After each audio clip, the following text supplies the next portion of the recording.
오늘 함께 나눌 말씀의 제목이 가정 건축의 목적은 거룩입니다입니다. 여러분, 이제 제가 우리 김양재 목사님을 만나고 구속사의 복음과 큐티 사역을 이제 하게 되면서 이제 저의 가장 중요한 사역의 초점은 바로 이 가정 중수입니다. 가정 회복. 가정이 무너지면 교회가 무너집니다. 교회가 무너지면 나라가 무너집니다. 그래서 가정은 지킬 만한 가치가 있고 반드시 회복되어야만 하는 것이죠. 그런데 정말 여기저기서 가정이 회파되고 무너진 소식들을 얼마나 많이 듣는지 몰라요. 이번 주에도 어떤 한 분을 만났습니다.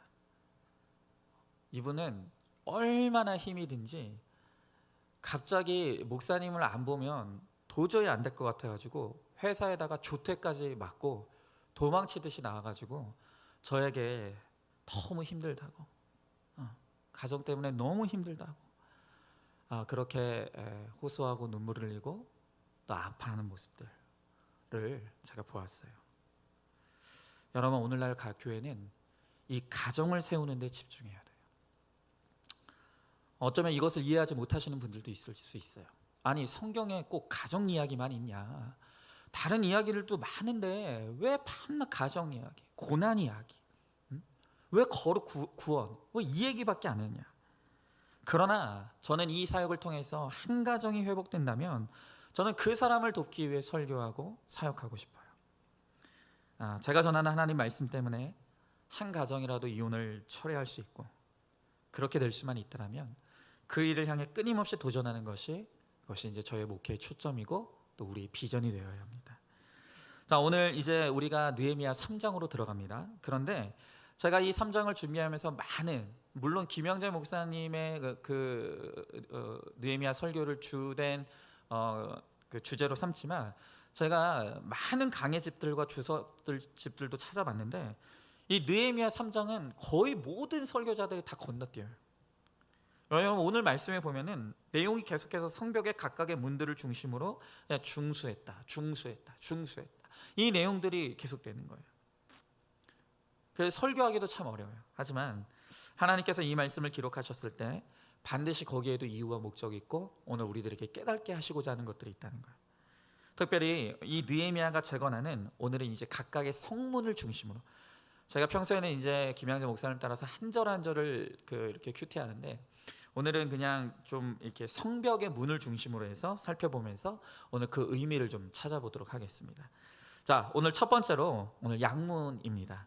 오늘 1절의 말씀에 보니까 그때 대제사장 엘리야십이 그의 형제 제사장들과 함께 일어나 양문을 건축하고 성별하고 문짝을 달고 또 성벽을 건축하여 함메아 망대에서부터 하나늘 망대까지 성별하였고 그랬어요. 자, 오늘 이 양문의 건축이 시작되었다고 합니다. 양문은 예수 그리스도를 의미합니다. 자, 구약 시대에는 제사를 지낼 때 하나님께 제물로 바쳐질 양들이 이 문, 바로 이 양문을 통해서 들어갔다는 거예요. 그리고 이 어린 양이신 예수님께서 대속물로 십자가에 못 박히심으로 이제 이 속죄의 제사가 드려지는 것이죠. 여러분, 이렇게 내 죄를 위해 죽으신 예수님이 내 인생의 시작이고 끝입니다. 그래서 성벽을 건축할 때 양문으로 시작해서 오늘 양문으로 끝내는 것을 우리는 성경을 통해서 보게 되는 거예요. 여러분, 이렇게 어떤 사건이 오더라도, 내가 어떤 사건을 만나더라도 예수님으로 시작하고 예수님으로 끝날 때 바로 그 사건이 나를 거룩하게 하고 나를 구원에 이르게 하는 축복의 사건이 되는 것이에요. 악하고 더러운 사람, 힘든 환경도 예수 그리스도를 통해서 바라보면 거룩하게 구별됩니다. 여러분, 또한 이 양문이 건축되었다는 것은 곧 바로 예배의 회복을 의미하는 거예요. 우리가 고난 중에도 예배가 회복되면 저절로 거룩의 과정에 놓이게 됩니다. 아침에 눈을 뜨면 말씀 보고 기도하고, 하루를 마치는 시간에도 말씀으로 기도하고 감사로 끝내는 것이 날마다 드리는 삶의 예배인 것이에요. 자, 여러분 어떻습니까? 지금 내가 예배드리는 환경이 열악하고 지금 내가 예배드릴 수 있는 환경이 자유롭지 못하다고 지금 예배자인 나의 마음도 변질되어 가고 있지 않습니까? 여러분, 바로 이 시기에 우리가 알곡인지 쭉정인지가 구별돼요. 환경이 받쳐주지 못한다고 하나님에 대한 사랑이 식고 예배에 대한 열정이 식는다라고 한다면 여러분, 지금 내 믿음의 진실성을 점검하셔야 돼요. 진실한 믿음은 환경에 구애받지 않아요. 아니, 오히려 정말로 내가 예배 드릴 수 없는 환경이기 때문에 더 주님을 사모하게 되고 더 간절한 마음으로 주님을 붙들게 된다는 것이에요. 하루로 예배를 시작하고 예배로 끝낼 때 내 인생 전체를 성별하여 하나님 앞에 드릴 수가 있는 것이에요. 자, 지금 이 느헤미야는 예배의 중심인 예루살렘이 회파된 때에 오늘 살고 있어요. 바로 이 예배 회복을 위해서는 제사장 엘리야십과 그의 형제들이 필요해요. 지금 우리 가정에 예배의 이 성전이 무너져 있지 않습니까? 바로 그때 지도자인 부모가 솔선수범해야 돼요. 지금 깨어 있어야 하는 것이에요. 또 교회에서는 바로 목사인 저부터 솔선수범해야 될 것입니다. 여러분, 정말로 저도 이때 얼마나 힘든지 몰라요. 하루 종일 교회에 있어도 입 하나 뻥끗 못하다가 집에 돌아갈 때가 많아요. 얼마나 외로운 줄 아십니까? 새벽 예배를 해도 아무도 오지 않아요. 그래도 몸부림치면서 새벽 4시 40분이 되면 일어나요. 그리고 마치 성도들이 기다리고 있는 것처럼 가는 거예요. 그리고 그 새벽에 홀로 앉아서 말씀하고 씨름하고 그렇게 하나님 앞에 교회를 위해서, 성도들을 위해서 기도해요. 이 교회를 위해서 목사인 저부터 솔선수범해야 돼요. 그래서 느헤미야는 지금 다른 사람이 아닌 이 예루살렘 성벽이 무너진 이때에 대제사장부터 일깨우고 있는 거예요. 지도자의 마음이 움직여야 사람들도 그 비전에 동참하기 때문인 것이죠. 오늘 양문은 성벽의 가장 북쪽이라서 대적의 이 침입이 잦은 곳이에요.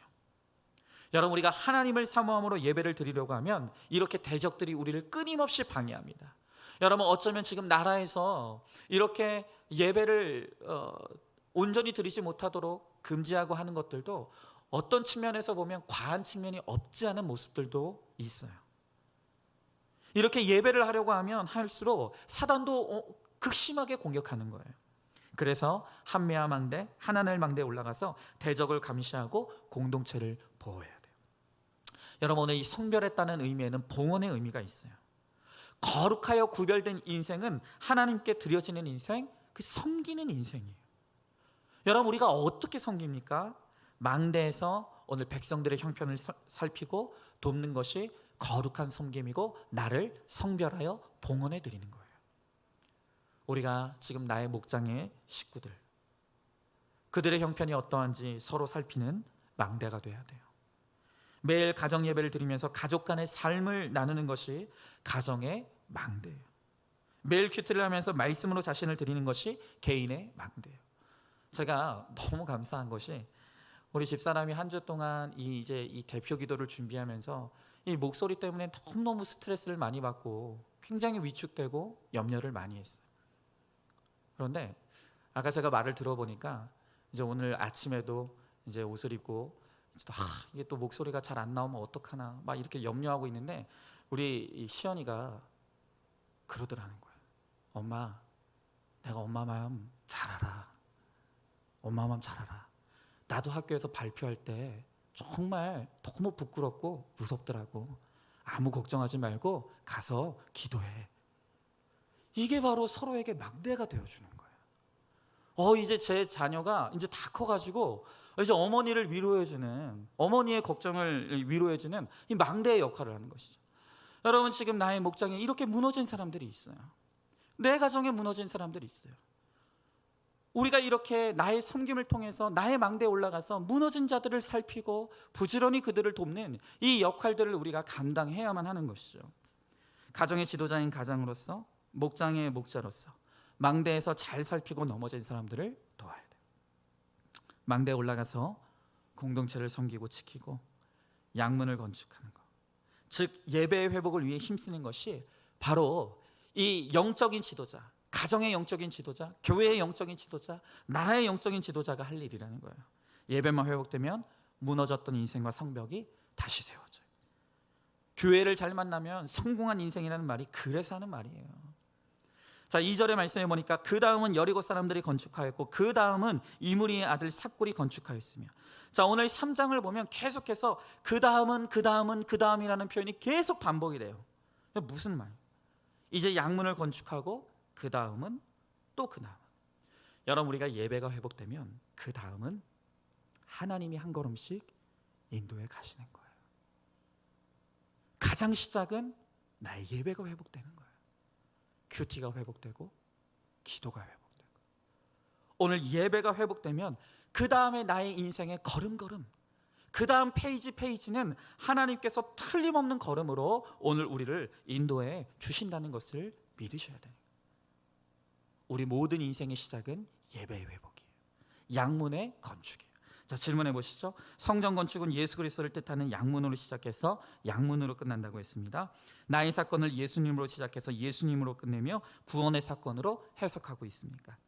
개인 큐티 예배로 하루를 열고 말씀을 나누고 기도하는 가정 예배로 하루를 마무리하고 있습니까?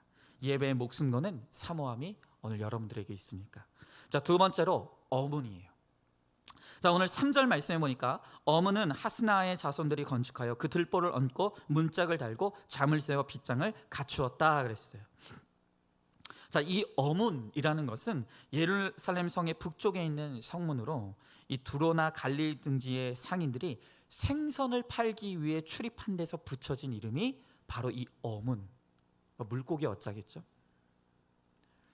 여러분, 이 물고기라는 것은 참 성경에서 굉장히 중요한 상징이에요. 예수님이 제자를 부르실 때 그들을 어떤 사명으로 부르셨습니까? 이제부터 너희는 사람을 낚는 어부다. 여러분, 우리는 예수님께 낚인 물고기예요. 그러므로 이제 나도 다른 사람을 낚는, 구원을 위해서 사람을 낚는 어부가 되어야 한다. 그런데 물고기를 잡아서 넣어두고 문단속을 제대로 하지 않으면 잡은 물고기들이 다 달아나겠죠. 자, 이렇게 우리가 처음으로 양문을 건축하고 예배가 시작되어 좋았어요. 우리가 어떤 사람을 전도해서 그 사람이 예배드리고 은혜도 받았어요. 그런데 사소하게 여겼던 들보와 문짝, 자물쇠와 빗장을 준수하지 않으면 회복된 사람들을 다 놓치게 되는 거예요. 여러분, 많은 사람들이 교회를 찾아와도 정착이 안 되는 교회가 있어요.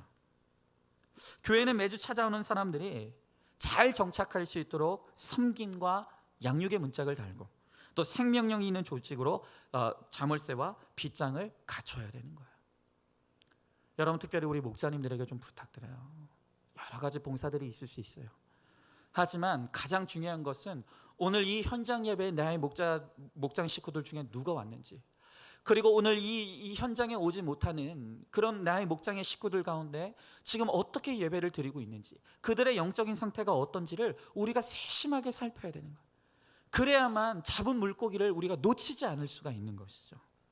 여러분, 시작만 요란하고 마무리를 잘못하면 실속이 없는 인생이에요.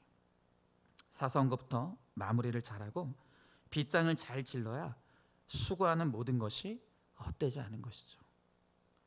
여러분, 조그만 구멍이 둑을 무너뜨린다는 것을 잊지 말아야 돼요. 오늘 이 하스나의 자손이 어문을 중수한다 그랬어요. 이 하스나라는 말의 뜻은 가시가 많다라는 뜻이에요. 그러니까 가시가 너무 많으니까 자꾸 사람들을 찔리는 거예요. 사람들이 쉽게 상처를 받는 거예요. 그러니까 이름만 봐도 문제가 많은 사람들인데 그런 문제 많은 인생들이 모여서 성벽을 건축하는 거예요. 여러분, 하나님은 이렇게 상처 많은 사람, 사연 많은 사람이라도 오늘 주님 안에서 양문을 통과하여 예배가 회복되고 그 안에서 거룩을 이루어가는 사람들을 통해서 하나님께서는 하나님 나라의 건축을 이루어 가신다는 거예요.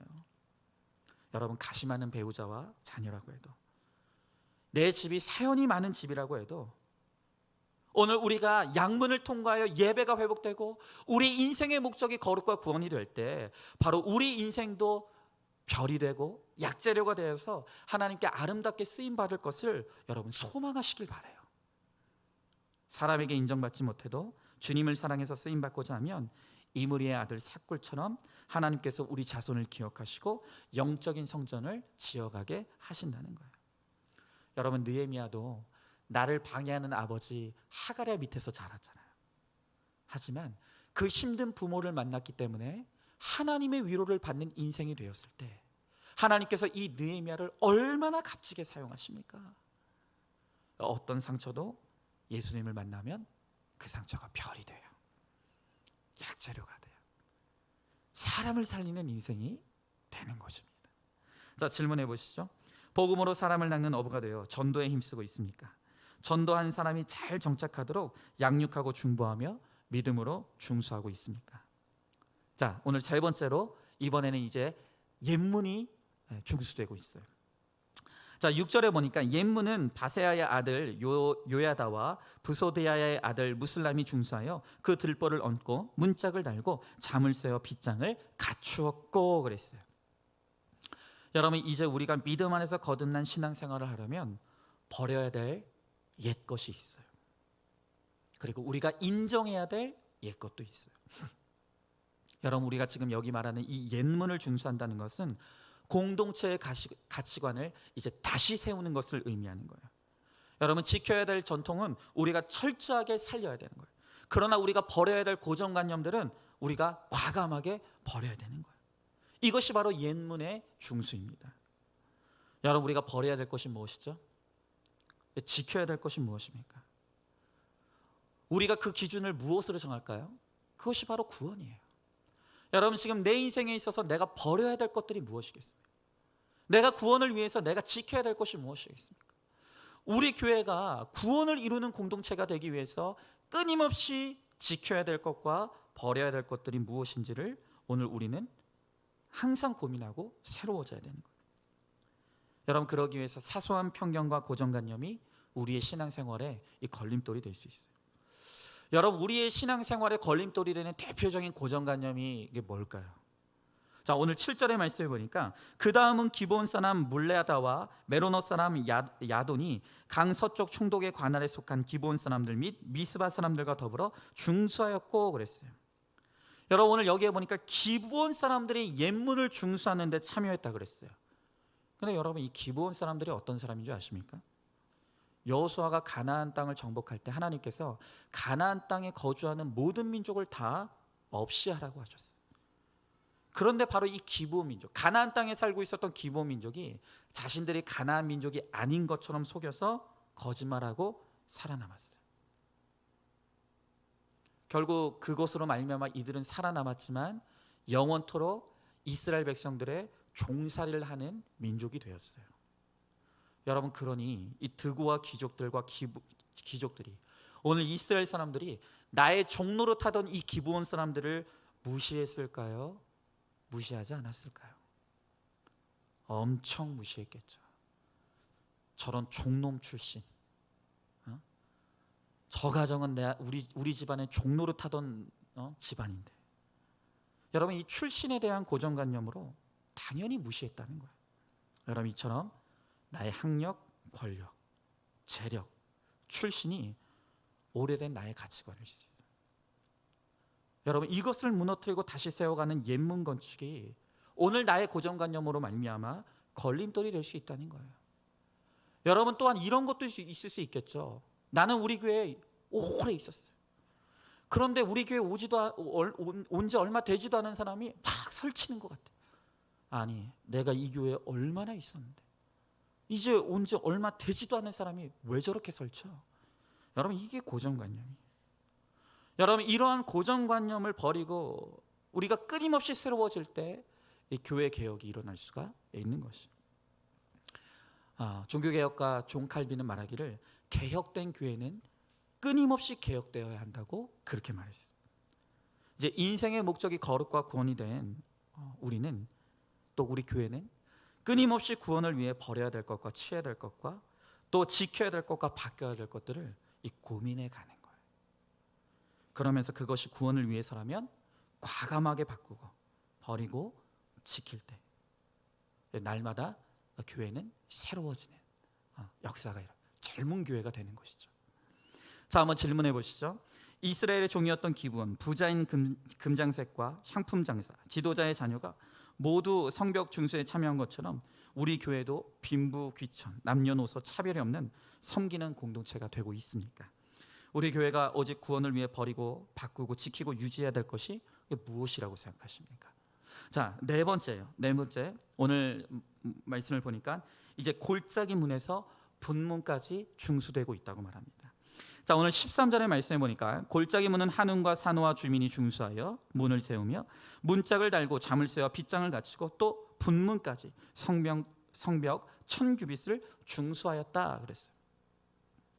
여러분, 이 골짜기 문이라는 것은 그 이름에서도 알 수 있듯이 가장 험한 지역에 세워진 문이에요. 사람들의 출입이 잦지 않아요. 여러분, 우리도 이제 인생의 목적을 거룩에 두고 고난의 풀물불을 지나면서 눈물의 골짜기를 통과해요.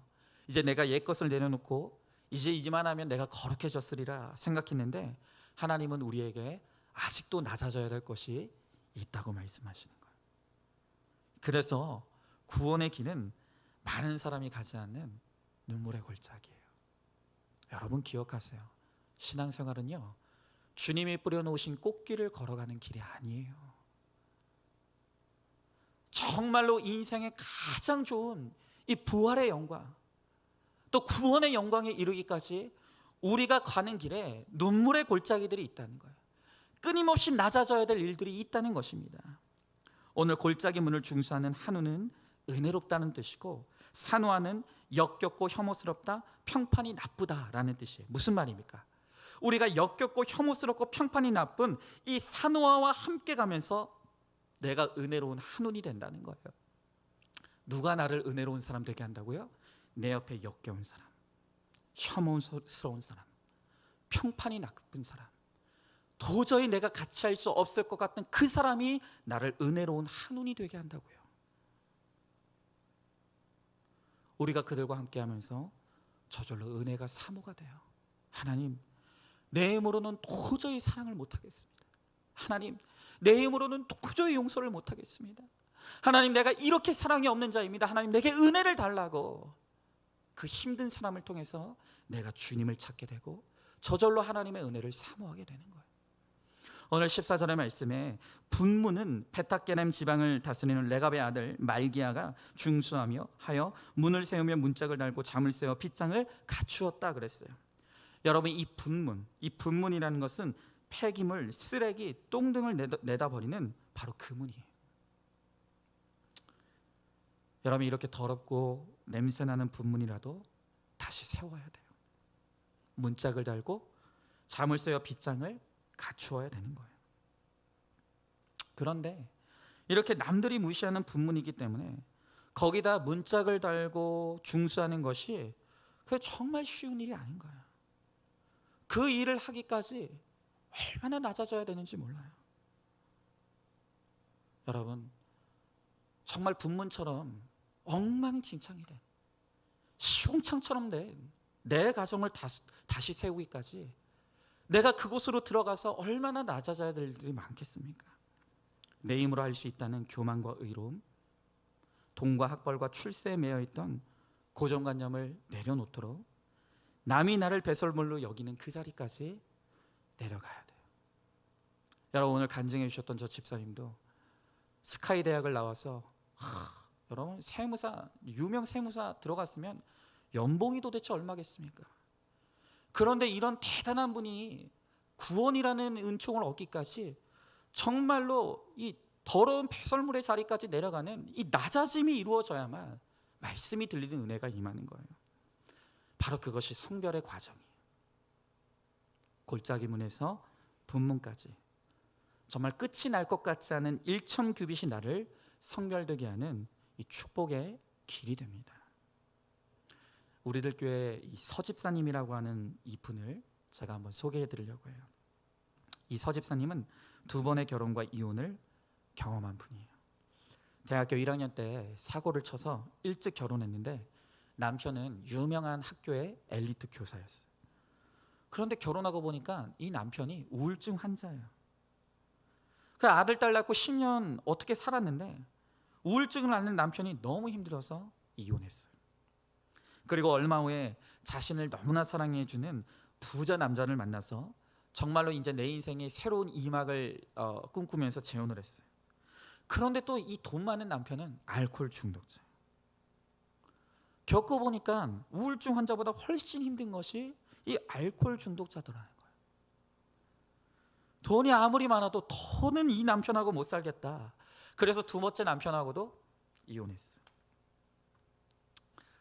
그렇게 깨어진 이 결혼으로 방황하던 서집사님을 하나님은 이제 이 자녀의 사건으로 만나 주시는 거예요. 엄마의 이혼과 재혼을 고스란히 겪어야 했던 첫째 딸이 이제 엄마의 길을 똑같이 걸어가기 시작하는 거예요.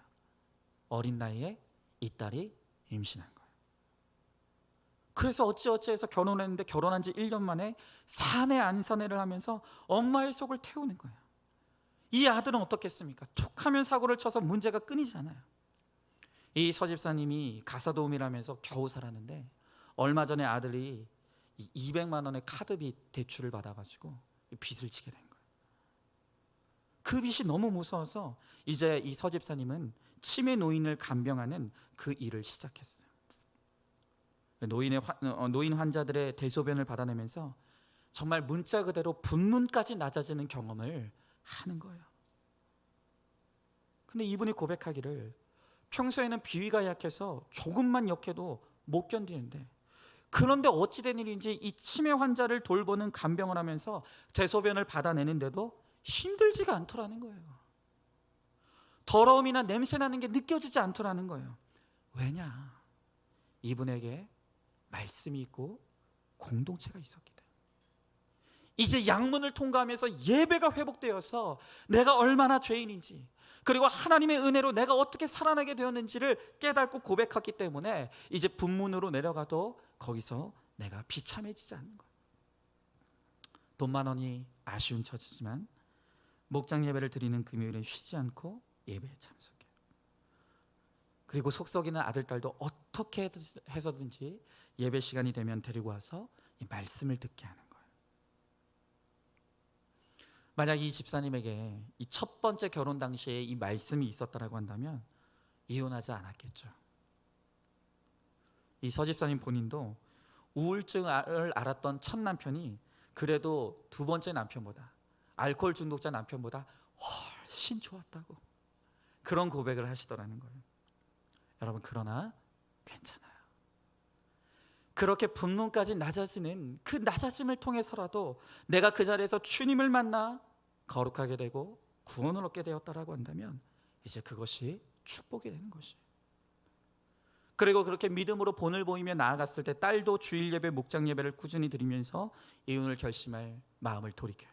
그리고 아들도 청소년 캠프에 자발적으로 참석하고 엄마에게 고마워하더라는 거예요. 이렇게 엄마가 간병인을 하면서 눈물의 골짜기에서 분문까지 묵묵히 성벽을 중수하고 있으니까 이 자녀들이 이 엄마를 귀히 여기고 이제 정말로 감사하는 거예요. 여러분 이것이 얼마나 감사한 성별입니까?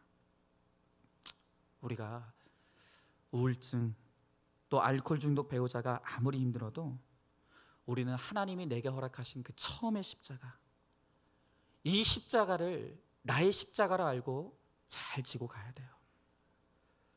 그 배우자가 싫어서 이혼을 하면 어떤 사람을 만나도 견딜 수 없는 거예요. 또 헤어지게 되어 있다는 거예요. 여러분 너무 잘 아는 말씀 아닙니까? 황금 십자가가 너무 화려해 보여서 내게 처음 줬던 그 나무 십자가를 버렸어요. 그리고 그 화려해 보이는 황금 십자가를 줬는데 너무 무거워요. 너무 무거워서 도저히 줄 수 없을 때 옆에 보니까 향기 나는 장미 십자가가 있는 거예요. 나는 저게 좋다고. 그래서 장미 십자가를 줬는데 그 장미 십자가는 가시가 너무 말라서 나를 아프게 찌르는 거예요. 여러분 재혼이 나를 행복하게 해줄 것 같아도 각자 상처로 만난 두 사람이기에 불행한 나와 불행한 너가 만나서 불행한 우리가 되는 거예요. 여러분 혹시 오늘 우리들 가운데 이미 이혼과 재혼을 한 분들이 있습니까?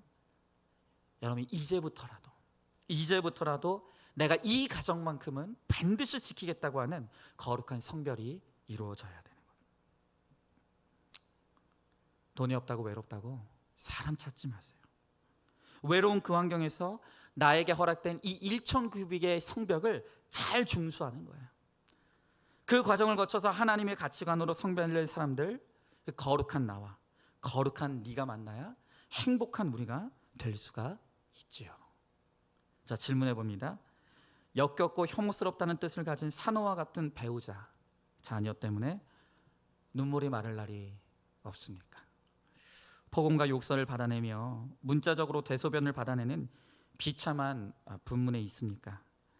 그 눈물과 낮아짐 때문에 내가 은혜로운 한운이 될 수 있다는 것을 여러분 알고 있습니까? 마지막 5번째로 이제 셈문의 성벽 건축이 이루어집니다. 자, 오늘 15절에 보니까 셈문은 미스바 지방을 다스리는 골호세의 아들 살룬이 중수하여 문을 세우고 덮었으며 문짝을 달고 자물쇠와 빗장을 갖추고 또 왕의 동산 근처 셀라못가의 성벽을 중수하여 다윗성에서 내려오는 층계까지 이르렀고. 자, 이렇게 힘든 골짜기에서 분문까지 내가 묵묵히 1,000규빗을 중수하고 나면 이제 드디어 셈문에 이르러요. 생명의 물이신 예수님, 생명구수가 솟아나는 샘문에 이르게 되는 거예요. 여러분, 이렇게 마르지 아니하는 생수이신 예수님을 위해서 이제 나도 다른 사람에게 그 샘물을 나누어 주는 사명자가 되는 것이죠. 하나님은 낮아짐의 분문에 있던 우리가 샘문의 사명으로 나아가길 원하세요. 예수 그리스도의 생명을 전하는 사명자로 나를 세우시려고 이 인생의 때마다 지금 이 눈물의 골짜기를 지나게 하신다는 거예요. 이 가난한 사람을 평생토록 도왔던 그 노벨 평화상을 받은 이 마더 테레사, 그분도 이 수녀의 이 말년에 주님을 만나지 못하는 공허와 두려움을 고백했다는 거예요. 여러분, 우리가 온 세상의 존경을 받아도 예수님으로 이어지지 않는 사명은 그 헛된 거예요. 여러분, 이번 주에 여러분 정말 놀라지 않았습니까? 많은 사람의 존경과 칭송을 받던 그 서울시장님, 갑자기 어느 날 연락이 되지 않고 딸의 신고를 받아서 경찰이 출동을 했는데 자살했어요. 아니, 대단한 대학을 나오고 이제까지 이기는 전쟁을 하면서 서울시장에 올랐고 이 대통령이 되는 꿈을 꾸고 있었던 그분이 왜 어느 날 갑자기 목을 맨 것입니까? 아무리 대단한 인생을 살았지만 예수와 연결되지 않은 인생이기 때문에, 예수와 연결되는 인생이 되지 않으니 인생의 어려움과 문제를 만나고 해결되지 않는 이 죄의 문제를 만났을 때 그것이 내 힘으로 감당이 안 돼서 죽고 마는 거예요.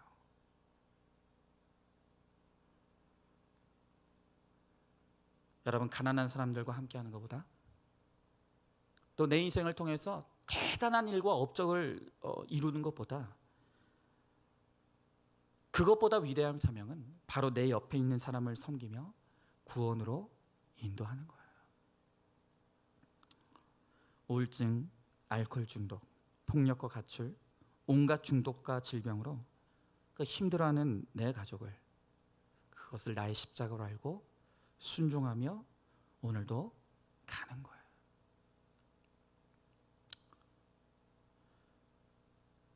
저는 그러한 순종으로 이혼하지 않고 사는 여러분이 그 어떤 대단한 업적을 이루고 노벨 평화상을 받은 사람보다 하나님 나라에서 큰 상을 받을 것을 믿어요.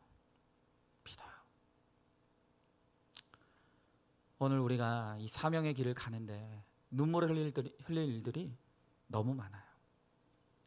내려놓고 싶은 거예요. 가정이고 뭐고 사명이고 뭐고 다 내려놓고 싶은 거예요. 여러분, 그런데 그 눈물은 나만 겪은 눈물이 아니에요. 여러분, 예수님이 그 십자가를 앞두고 뭐라고 고백하셨습니까? 할 수만 있다면 이 잔을 피하게 해달라고. 내 아버지여, 내 아버지, 어찌하여 나를 버리시냐고. 그러나 그럼에도 불구하고 끝까지 인내로 오늘 눈물로써 이 길을 걸어가는 자들에게 하나님께서는 반드시 구원의 영광을 허락해 주신다는 것입니다. 자, 질문해 보시죠. 나의 힘들고 아픈 눈물과 고난으로 주님을 만난 은혜가 사명이 되어서 가정의 십자가를 지는 결단으로 나아가고 있습니까? 그 어떤 사명지보다 내가 가정 힘써 헌신해야 될 나의 선교지임을 믿습니까? 오늘 마지막으로 우리가 저번에도 그 영상 하나를 보았었는데 오늘도 너무 좋은 영상이 있어가지고 그 영상 하나 우리 함께 마지막으로 보는 것으로 오늘 마무리하도록 하겠습니다.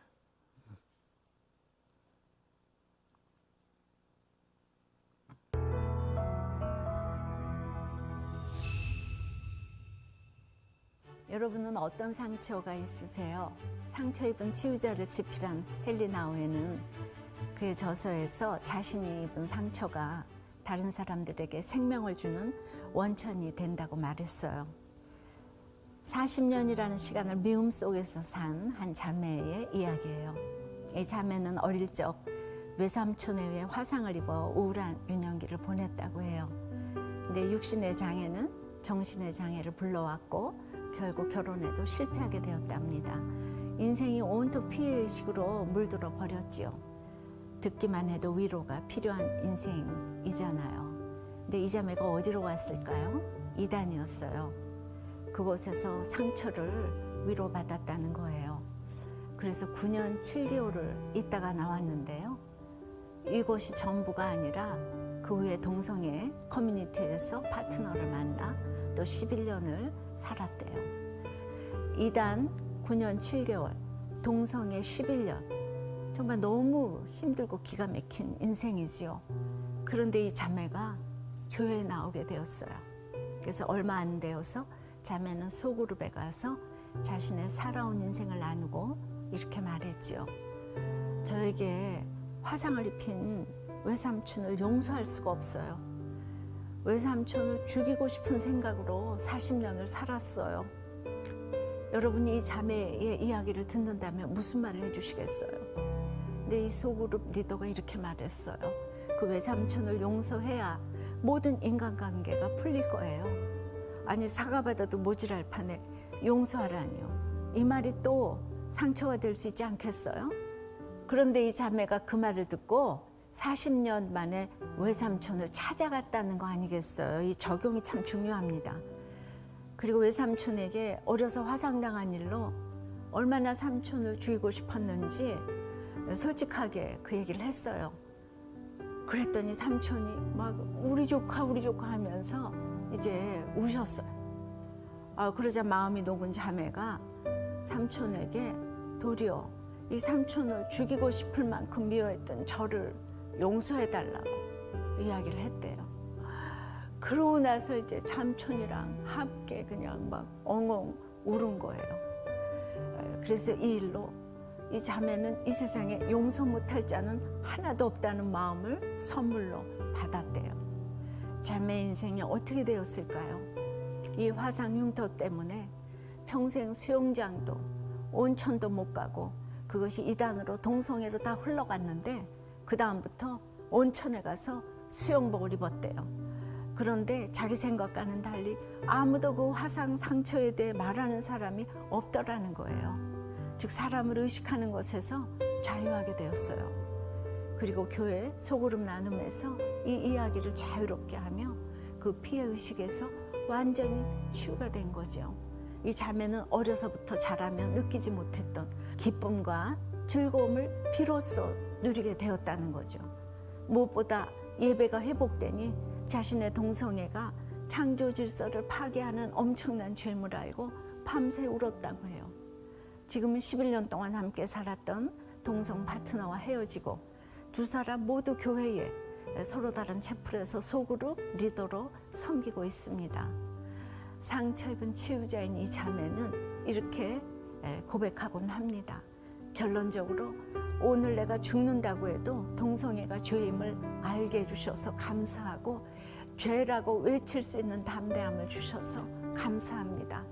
이 자매는 연락 오는 이렇게 이제 커뮤니티 지인들에게도 예수님을 증거하고 동성애자들을 위한 구체적인 기도를 쉬지 않고 있어요. 개인의 삶이 치유되는 것을 넘어 다른 사람을 살리는 인생을 살고 있죠. 동성애자들이 정말 돌아오기 힘든 것을 압니다. 이 자매 역시 오랜 세월 동성애자로 살았기에 여전히 바뀌지 않는 사고가 있다고 해요. 그럼에도 예배를 회복하고 공동체에서 자신의 연약함을 드러내며 가니 이 동성애와 피해 의식으로부터 돌이키게 해주셨어요. 이렇게 동성애자들은 물론 상처 입은 사람들이 모두 교회에 와서 숨을 쉬어야 하지 않겠어요? 자신의 상처를 반짝반짝 갈고 닦아서 사람을 살리는 생명의 원천이 되어야 하지 않을까요? 여러분은 어떤 상처를 가지고 계세요? 여러분은 어떤 사람을 살리시겠어요? 우리 모두 이런 상처 입은 치유자가 되었으면 좋겠습니다. 아멘. 여러분 진짜 우리들 가운데는 말 못할 내 인생의 과거가 시궁창처럼 느껴지는 분문의 인생을 살고 있다고 느껴지신 분들이 많아요.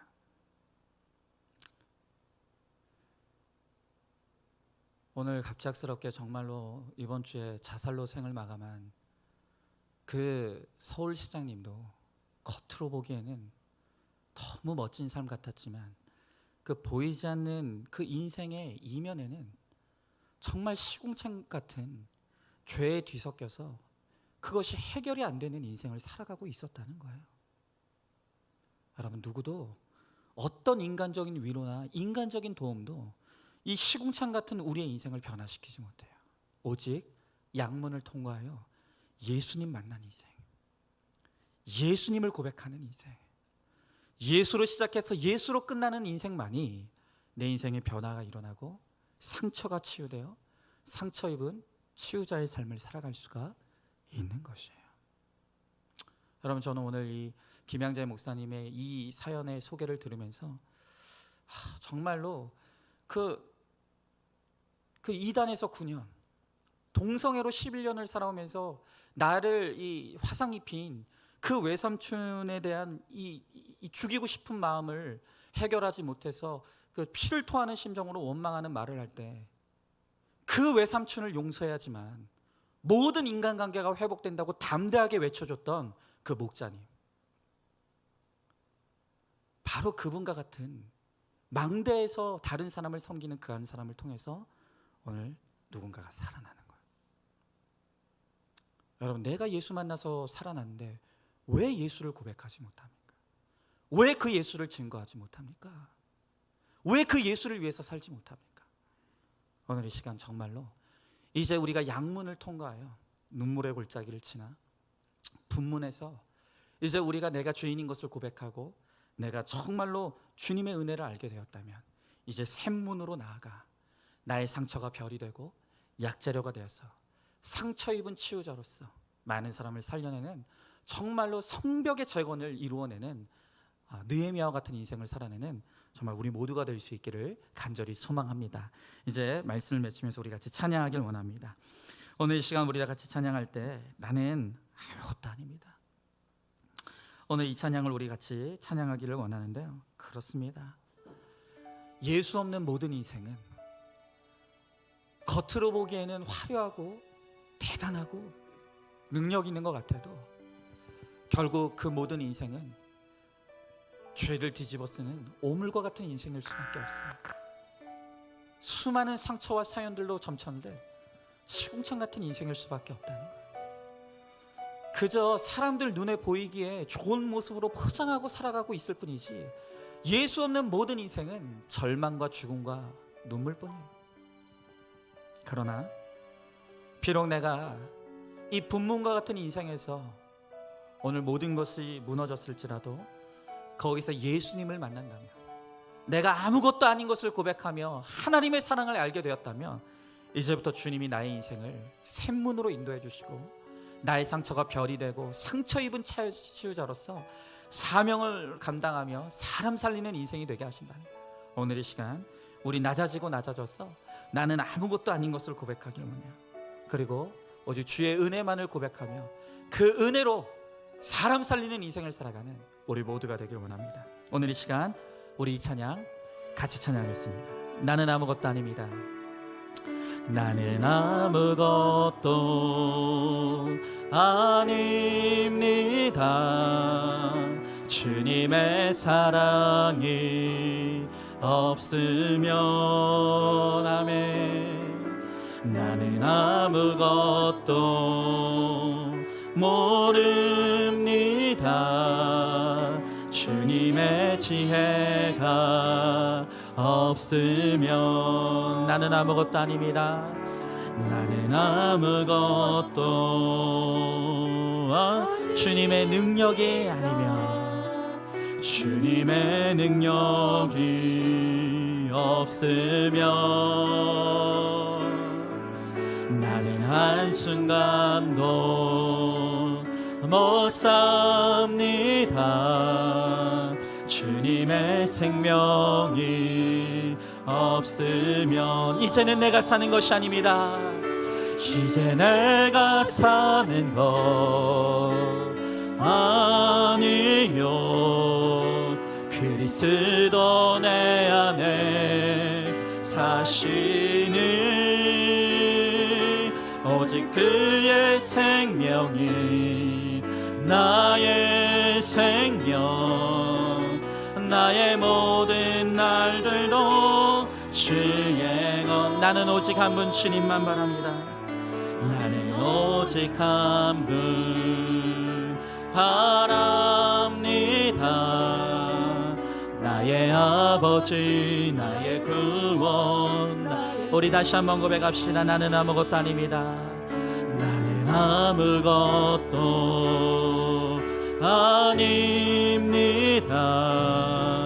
주님의 사랑이 없으면 나는 정말 아무것도 모릅니다. 나는 아무것도 모릅니다. 주님의 지혜가 없으면 나는 아무것도 아닙니다. 나는 아무것도 아닙니다. 주님의 능력이 나는 한순간도 살지 못합니다. 나는 한순간도 못 삽니다. 주님의 생명이 없으면 이제 내가 살지 않습니다. 이제 내가 사는 것 아니요, 그리스도 내 안에 사시는 오직 그의 생명이 나의 생명, 나의 모든 날들도 주의. 이제는 내가 사는 것이 아닙니다. 이제 내가 사는 것 아니요, 그리스도 내 안에 사시는 오직 그의 생명이 나의 생명, 나의 모든 날들도 주의 것. 오직 한 분만을 바랍니다. 나는 오직 한 분 바랍니다. 나의 아버지, 나의 구원, 나의 주. 여러분, 이 시간 우리 함께 기도하기 원합니다. 나는 지금 어떤 문을 지나가고 있습니까? 눈물의 골짜기의 문을 지나가고 있습니까? 정말 내 인생의 끝을 알 수 없는, 내 인생은 소망이 없다고 느껴지는 시궁창이라고 하는 그 분문에 내가 지금 앉아있지는 않습니까? 오늘 주님께서 그 모든 시간을 통해서 오늘 나를 찾아오길 원하신다고 말씀하십니다. 내가 높은 곳에 있기에 주님을 찾지 않으므로, 내가 화려한 곳에 있기에 주님이 보이지 않으므로 주님이 잠시 나를 낮은 곳에 끌어내리셔서 그것에서 주님 바라볼 수 없게 하심으로 오늘 주님을 찾게 하시고 주님을 바라게 하신다고 말씀하십니다. 오늘 내가 있는 그 자리에서 주님을 만나 양문을 통과하여 예수 그리스도를 만나며 이제 우리가 새 문의 인생, 나로 말미암아 생명이 일어나고 나를 통하여서 상처 입은 내 인생이 약자료가 되어서 치유자의 인생을 살아가는 사명의 인생이 되게 하시겠다고 주님 말씀하십니다. 하나님, 나 같은 인생을 향하여서도 주님 여전히 소망이 있다고 말씀하시며 나를 통해서도 주님 하실 일이 있다고 주님 말씀하시오니 주님, 나의 눈물을 닦아주시는 주님을 바라볼 수 있게 하여 주시옵시고 내 힘으로 일어설 힘이 없는 나의 자리에서 나를 일으켜 세우시는 예수 그리스도를 만남으로 말미암아 내가 만난 예수를 증거하며 내가 만난 예수님을 내가 간증함으로 하나님, 나를 통해서 많은 생명이 일어나는 생명의 인생이 될 수 있도록 주님 우리 가운데 함께 해달라고 오늘 이 시간 말씀을 기억하며 우리 다 같이 한번 기도하며 나가도록 하겠습니다. 기도하겠습니다. 사랑하는 은혜가 충만하신 하나님 아버지, 주님에게 사랑과 은혜를 감사드립니다. 하나님 아버지, 오늘도 우리가 눈물의 골짜기를 통과하다가 이곳 자리에 나왔습니다. 아버지 하나님, 내 힘으로는 도저히 감당할 수 없는 흉창 같은 인생을 살면서 아버지 하나님, 내 힘으로는 빠져나올 수 없는 이 어려움과 절망 가운데 있다가 오늘 이 자리에 나온 사랑하는 성도들이 있습니다. 주여 하나님 아버지, 내가 있는 그 자리에 주님 찾아와 주시옵시고 아버지, 주의 이름을 부르는 자들마다 주님 만나 주시옵소서. 주님 아버지, 주님의 살아계심을 깨닫게 하여 주시옵소서. 주님의 사랑을 알게 하여 주시옵소서. 아버지 하나님, 우리 모두가 양문으로 들어가게 하여 주시옵시고 내 인생의 시작과 끝은 예수님을 만남으로 말미암아 그 예수님 안에서 다시 한번 내 인생의 소망을 얻고 아버지, 내 사용과 상처가 치유받게 하여 주시옵시고 아버지, 내 인생의 목적이 변화되어서 아버지 하나님 아버지, 주님을 뜨겁게 만나며 아버지 주님으로 말미암아 살아나는 인생이 될 수 있도록 주여 나의 하나님 아버지 함께 하여 주시옵소서. 그러므로 말미암아 상처받은 내 인생이 예수 만난 간증으로 아버지, 다른 상처 입은 자를 치유할 수 있게 하여 주시옵시고 죽어가는 영혼을 살리게 하여 주시옵시고 하나님의 은혜만 고백하게 하여 주시옵소서. 하나님 감사합니다. 오늘 주님께서 내가 너무 교만하여 주님을 바라보지 않기, 내가 너무나 강팍하여 주님을 찾지 않기, 내 인생에 눈물을 흘릴 수밖에 없는 골짜기를 지나게 하시고 나의 힘으로는 도저히 빠져나올 수 없는 오늘 그런 분문을 지나게 하심으로 나로 하여금 예수가 필요함을 깨닫게 하시고 예수를 바라보게 하시고 예수를 소망하게 하신 주님, 오늘 우리가 그 은혜로 말미암아 우리의 생명 되시는 양문 되시는 주님을 통과하여 주님 앞에 나아갑니다. 주님, 오늘 이 시간 내가 아무것도 아닌 것을 고백하며 나의 양문을 통과하여 예수 그리스도께 나아가는 우리 사랑하는 성도들 주님 뜨겁게 만나 주시옵소서.